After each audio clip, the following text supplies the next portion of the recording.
Hi friends, మేము ఇప్పుడు A for apple, B for ball అలా కాకుండా ABCDలు రామనామావళి చెప్తున్నాము.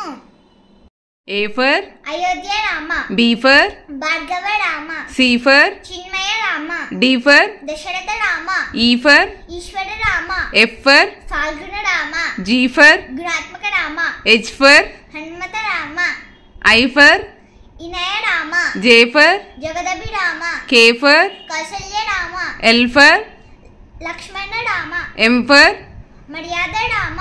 ఇప్పుడు మా అన్నయ్య తర్వాత చెప్తాడు.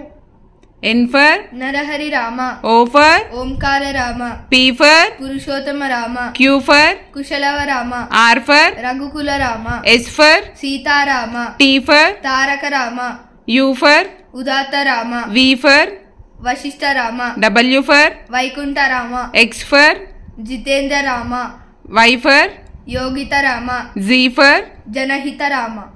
కూడా మీ పిల్లలకి A for apple, B for ball కాకుండా ఆల్ఫాబెట్స్ తో శ్రీరామ నామావళి నేర్పించండి. Thank you. Like this video, like, share, comment and subscribe. Subscribe. Bye. Thanks for watching.